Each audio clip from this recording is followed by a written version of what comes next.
겨울 서점에 오신 것을 환영합니다. 저는 김겨울입니다.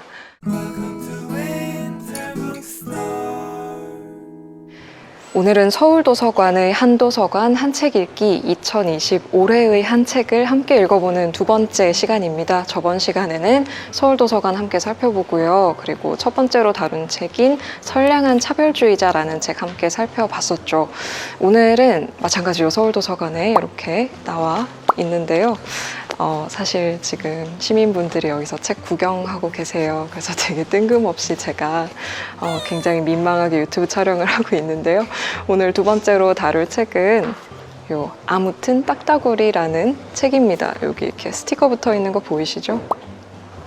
아주 귀여운 책이고요. 여러분께 할 말이 많은 그런 알찬 책이기도 합니다. 그러면 오늘 두 번째 책인 아무튼 딱따구리 함께 이야기 나눠보도록 할게요. 가시죠. 오늘 영상은 서울의 대표 도서관, 서울도서관의 제작비 지원을 받은 콘텐츠입니다. 일단 이 책의 저자인 박규리 작가는요, 영국 캠브리지 산하의 산업지속가능성센터 연구원으로 일을 하고 있는 분입니다. 원래는 제품 디자인 연구를 하다가 이제 자기가 만들어내는 장난감 같은 것들이 결국은 다 쓰레기가 되고 환경 문제를 일으킨다는 사실에 약간 충격을 받게 되면서 지속가능성 쪽으로 연구 주제를 이제 바꾸셨다고 해요. 그래서 지속가능성이라는 것을 어떤 삶의 모토로 삼고 여러 가지 제품 개발도 하고 좀 더 환경 친화적인 시스템을 구축하기 위한 노력을 하는 그런 연구를 하는 연구원이라고 합니다. 그래서 이 책도 사실 제목은 아무튼 딱따구리지만 딱따구리에 대한 책은 아니에요. 이게 무슨 말인가 싶으시겠지만 실제로 그렇습니다. 딱따구리에 대한 책이긴 한데 딱따구리에 대한 책이기만 한 것은 아니에요. 이 저자의 이력에서 이 책의 내용과 특징 같은 것들을 좀 더 살펴볼 수 있는데요. 책의 특징, 구성, 인상적인 내용 등등 한번 함께 살펴보도록 하겠습니다. 일단 이 책의 구성 먼저 살펴볼게요. 자, 일단 책의 구성을 먼저 보겠습니다. 1부는 나 딱따구리라는 제목으로요. 딱따구리와의 조우 에피소드들을 한번 살펴보는 아주 가볍게 시작하는 그런 챕터고요. 2부 강릉 딱따구리 2014-2015에서는요. 강릉에서의 신혼생활을 다루고 있습니다. 3부 케임브리지 딱따구리 2014에서 2018에서는요. 영국 캠브리지에서의 생활을 다루고 있고요. 4부 고척동 딱따구리 2018에서는 다시 한국으로 돌아온 후의 서울에서의 생활을 다루고 있습니다. 굉장히 간단한 구성이죠. 그러면 내용이 어떤 내용인지를 한번 살펴보도록 할게요.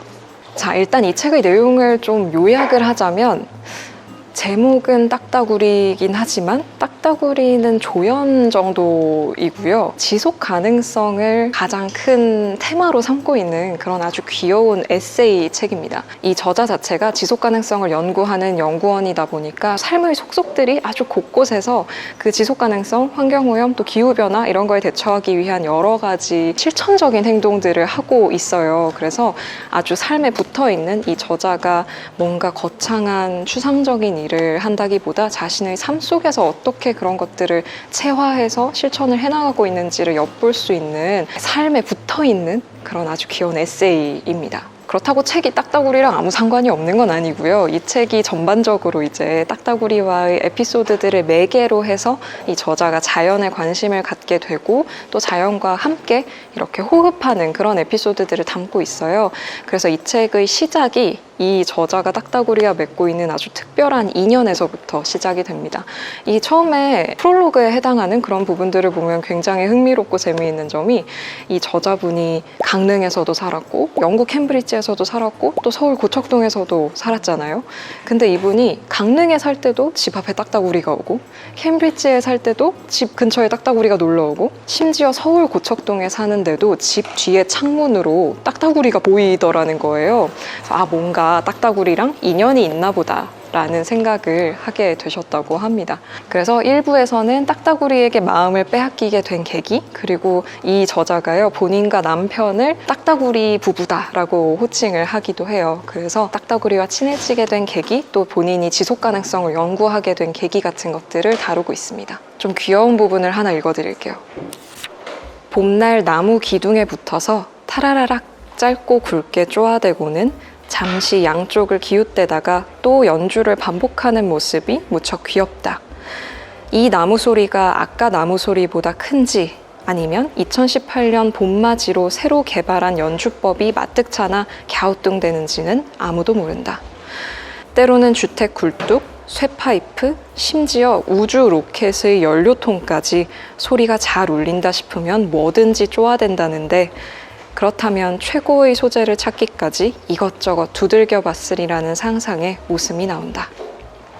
딱따구리 가까이서 본 적 있으세요? 저는 한 번도 없는 것 같은데 이 딱따구리에 대한 설명만 봐도 귀여움과 애틋함이 생기면서 좀 궁금해지는 부분이 있더라고요. 2부 이어서 한번 살펴볼게요. 이분은요, 말씀드렸듯이 강릉 신혼집에 살던 기억들인데 정말 이분이 마음이 참 정이 많으시고 이웃들과도 참 잘 친해지고 뭔가 너스레도 좀 잘 떠시는 것 같고, 책에서 보이기에는 굉장히 알뜰하게 신혼집을 차릴 때도 거의 대부분을 중고 물품으로 이제 마련을 하셨다고 하더라고요. 그래서 그런 과정 굉장히 즐겁게 본인은 주변 사람들한테 이것도 없고 저것도 없고 이런 과정들을 굉장히 신나게 그리고 있습니다. 그래서 강릉집에서는요, 직접 채소를 길러서 막 벌레들한테 나눠주기도 해요. 이거 우리만 먹지 말고 반은 우리가 먹고 반은 벌레한테 주자, 막 이런 식으로 굉장히 동물들에게 열려있는 그런 태도를 가지고 있습니다. 동물들을 보호하기 위해서 폭죽 축제 같은 것들에 대해서 뭐 민원을 넣기도 하고, 또 집 앞에 있는 마트, 조그만한 동네 마트랑 좀 친해지기도 하고, 그런 식의 아주 소박하고 정이 있는 그런 이웃들과 에피소드가 막 펼쳐지는데, 이분은 그 강릉 신혼집에서의 삶이 진짜 좋으셨나 봐요. 그래서 심지어는 그 신혼집이 차로 5분을 나가면 바다가 있고요, 바로 근처에 또 경포 호수가 있었다는 거예요. 그래서 이분이 그때의 신혼집을 파라다이스라는 말로는 부족해서 파라다이스라고 부릅니다. 진짜 좋으셨나 봐요. 3부에서는요, 영국 캠브리지 살던 시절의 이야기라고 말씀드렸잖아요. 거기서도 이제 한결같이 삶의 태도를 실천을 하고 있는데, 거기에 있었던 뭐 재활용 선반에 대한 에피소드를 이제 풀어놓기도 하고요. 그러니까 재활용 책장 같은 게 있어서 거기에 사람들이 안 쓰는 거 갖다 놓고 또 자기가 필요한 거 가져가고, 이런 식으로 이제 물건을 주고받는 그런 책장이 있었다는 거죠. 거기서 타고 다니던 자전거도 완전 중고 물품, 중고 자전거를 수리를 해서 멀쩡하게 만들어서 쓰던 그런 자전거라고 해요. 그리고 거기서 입고 다니던 옷도 영국에서 파는 빈티지 의류들, 얼마든지 멀쩡하지만 사람들이 버리는 그런 옷들 이야기를 하면서, 이분이 원래 이제 제품 디자인을 하셨던 분이어서 패스트 패션에 대한 이야기를 하기도 하고요. 그래서 그 영국에 살 때 되게 귀여운 고슴도치랑 조우를 하는 씬이 있는데, 그 고슴도치가 진짜 귀엽습니다. 잠깐 읽어드릴게요. 고슴도치가 풀밭에서 길을 건너 담장으로 향하다가 마침 나에게 들킨 거다. 둥그런 몸을 꼬물대며 짧은 다리를 부지런히 놀려 갈 길을 가는 데에 여념이 없다. 야생에서 처음 만나는 고슴도치가 신기하고 귀여워서 신뢰를 무릅쓰고 가까이 다가섰다. 나를 감지한 고슴도치가 멈춰 섰다. 주먹 2개 정도만 한 녀석이 가시를 제법 쭈뼛 세우고 나를 위협하려 방어태세를 갖춘다. 귀엽기도 하고 안쓰럽기도 하다. 오랜 세월에 걸쳐 나름 고안해낸 생존 방법일 텐데 이게 인간 세상에 얼마나 먹히려나. 4부에서는요, 다시 한국으로 돌아와서 서울 고척동에 이제 자리를 잡는 이야기인데, 이제 여기서도 꾸준히 그런 삶의 태도가 이어지고 있고요. 그 집 근처에 있는 고물상, 고물 모아서 이렇게 찌그러뜨려서 파는 그런 곳 있잖아요. 거기에 멀쩡한 선반 같은 게 있는 거예요. 그래서 가서 저 이거 사고 싶다고 해서 막 거기 드나들면서 그 할아버지랑 친해지기도 하고, 그리고 말씀드렸듯이 집 뒤에서 막 딱따구리랑 인사를 하기도 하고, 애초에 그 집을 구한 것도요, 조건이 있었대요. 역에서 멀고 자연과 가깝고 오래된 아파트일 것 이라는 조건으로 또 집을 구하셨다고 해요. 정말 일관성이 있죠, 삶의 태도가. 그래서 그런 고척동에서의 또 에피소드를 이야기를 하면서 책이 마무리가 됩니다. 그러면 이 책에서 제가 좀 인상적인 내용이라고 생각했던 부분들, 우리 함께 좀 생각해봤으면 좋겠는 부분들을 좀 몇 군데 골라서 낭독을 해드릴게요. 여러분도 같이 들어보고 같이 생각을 해볼 수 있으면 좋겠습니다. 일단 첫 번째로는요, 패스트 패션, 아까 말씀드린 패스트 패션 관련된 부분들을 좀 낭독을 해드릴게요. 영국에서만 한 해 버려지는 옷이 100만 2천 톤이고 우리나라에서도 만만치 않아 서울에서만도 하루에 100톤씩 쏟아져 나온다. 우리가 진행한 연구에 따르면 패스트 패션 브랜드에서 쏟아내는 싸구려 옷들을 매주 사들이느라 빚까지 지는 시대적 풍조까지 등장했다. 아연실색이다. 몇 년 전부터 나의 스타일은 마음에 드는 중고 옷을 다양하게 조합해서 오래도록 입고 이따금 윤리적으로 논란이 없는 브랜드에서 새 옷을 한두 벌 장만해 기분을 내는 방향으로 자리 잡았다. 가끔 새로운 스타일을 둘러보기 위해 패스트 패션 브랜드를 기웃거리기도 한다.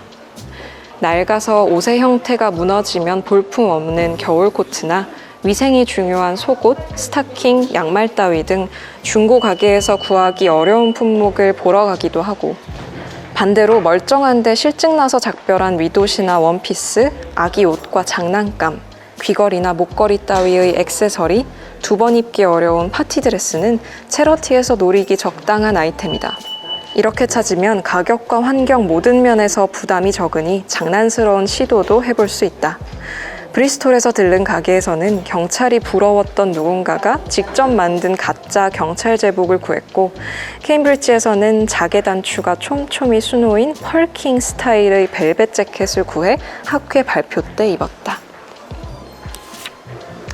옷을 중고로 사는 게 정말 이렇게 특별한 빈티지 의류를 사는 게 아니면 흔한 일은 잘 아니잖아요. 옷은 보통 막 새 걸로 그냥 보세 옷도 사고 근사한 옷을 산다 그러면 또 비싼 곳에서 사고 이렇게 사게 되는데 이렇게 너무 자연스럽게 중고로 옷을 사게 되는 환경이나 습관 같은 게 생기면 분명히 환경에도 좀 더 좋지 않을까라는 생각이 들고요. 두 번째는요. 이거는 굉장히 좀 진지한 주제예요. 이건 듣고서 공감하시는 분들 또 새로운 걱정이 생기시는 분들도 좀 계실 텐데요. 지금의 이런 기후변화 위기에서 기후위기 상황에서 21세기에 아이를 낳는다는 것에 대해서 이 저자가 굉장히 고민을 합니다. 영장류 학자인 남편 같은 경우에는 동물을 너무 사랑하고 지구를 너무 사랑해서 아이에 대해선 강경한 반대파인데요.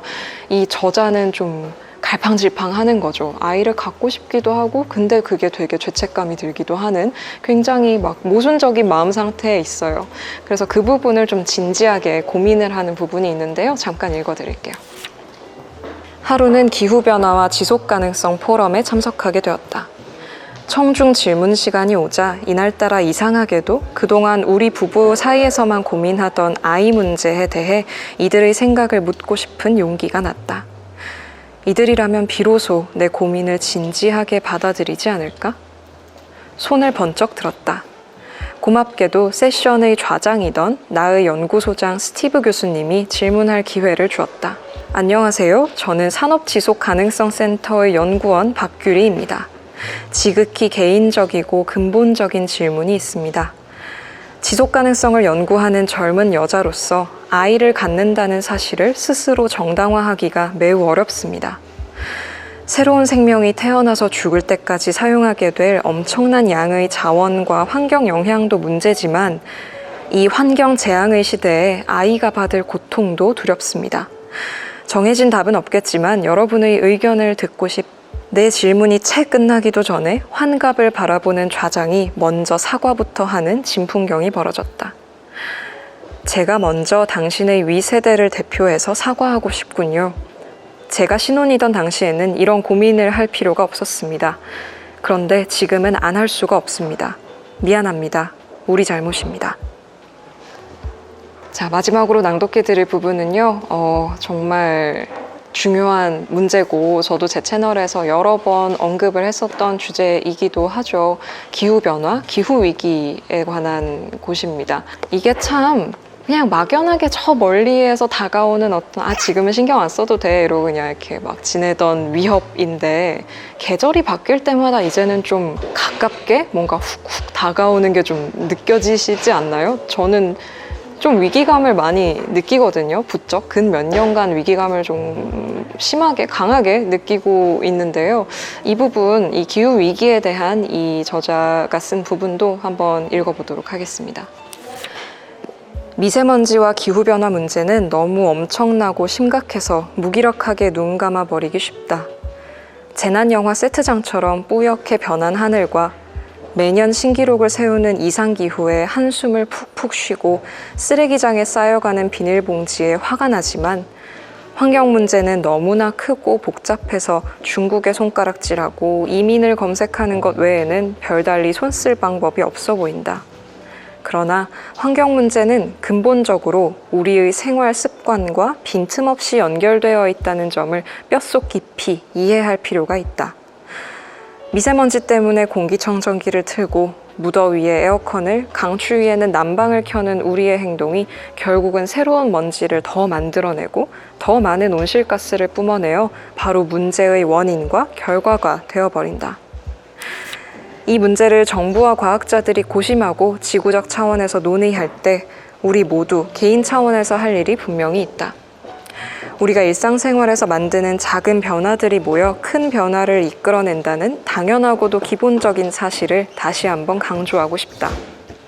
비닐봉지나 커피컵, 빨대 등 일회용품을 되도록 덜 쓰고 음식 쓰레기를 안 남기고 옷과 물건을 나눠 쓰고 국내산 제철 과일과 유기농 야채를 사고 고기를 덜 먹고 배달을 덜 시키고 운전을 덜 하고 공회전을 안 하고 주변의 풀과 나무, 벌레를 소중히 대하는 일상의 노력은 절대로 하찮고 무가치하지 않다. 우리의 모든 일상 행동이 서로 물리고 물려 원인이자 결과가 된다는 사실과 실천이 그렇게 어렵고 따분하지 않다는 사실에 차근차근 공감하는 사람들이 많아진다면 참 기쁘겠다.